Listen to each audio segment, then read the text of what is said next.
ഓരോ കേൾവിയിലും വിരൽത്തുമ്പിൽ താളം പകരുന്ന ചില പാട്ടുകളുണ്ട്. ചടുലമായ ഈണവും അതിനൊത്ത വരികളും അതിലലിഞ്ഞുള്ള ആലാപനവും കൂടിയാകുമ്പോൾ അത്തരം പാട്ടുകൾ ആസ്വാദക മനസ്സുകളിൽ എന്നും നിലനിൽക്കും. 2000 ജനുവരി 26 ഷാജി കൈലാസ് മോഹൻലാൽ ചിത്രം നരസിംഹം റിലീസായത്. ആൾക്കൂട്ടത്തിനിടയിൽ കാത്തുനിന്ന് ക്യൂ നിന്ന് ടിക്കറ്റ് എടുത്ത് തിയേറ്ററിലിരുന്ന് പടം കണ്ട പലരും കൗമാരവും യൗവനവും കടന്നു. എങ്കിലും ഇന്നും ഉത്സവ പറമ്പുകളിലെ ഗാനമേളകളിൽ നരസിംഹത്തിലെ ഗാനം അങ്ങോട്ട് ആവശ്യപ്പെട്ട് പാടിക്കുന്നു, അതിനൊപ്പം ചുവടുവെക്കുന്നു. പഴനിമല മുരുകനെ പള്ളി ഉണർത്തുന്ന ഈ പാട്ട് മലയാളികൾ ഇരു കൈകളും നീട്ടിയാണ് സ്വീകരിച്ചത്. ഗിരീഷ് പുത്തഞ്ചേരിയുടെ വരികൾ, എം ജി രാധാകൃഷ്ണന്റെ സംഗീതം, എം ജി ശ്രീകുമാറിന്റെ ആലാപനം. മംഗളകാരിയായ മധ്യമാവധി രാഗത്തിൽ ഇങ്ങനെ ഒരു ഉത്സവമേളം സൃഷ്ടിച്ച പ്രതിഭകളെ നമിക്കാതെ വയ്യ. ഇവിടെ സ്വർണ്ണച്ചാമരത്തിൻ്റെ ഈ വേദിയിൽ ഈ ഗാനം ആലപിക്കുന്നു വിനോദാറ്റിങ്ങലും സംഘവും.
സംഗീത ശിരോമണി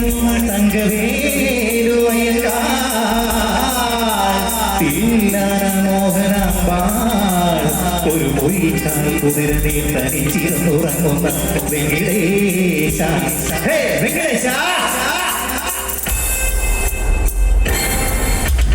നക്കില മുക്കില വായില തുന്നിലെ മുക്കിലെ രാത്രിയിലെ വാരത്തിലും തൈമാസത്തിലെ കല്യാണത്തിലും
ഒന്ന് വിളിച്ചു ഓടിയെന്നു മറിമായം വേണ്ട പാളത്തോടകമോടെ ഉഞ്ഞാല കളിച്ചു നടക്കും കരുമാടി ചെറുകാണി ഓടാ എരി മൂടിൽ എരിഞ്ഞ കരിഞ്ഞ കഴുത്തോ ഊരാതെ മാമനീ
Thank you so much.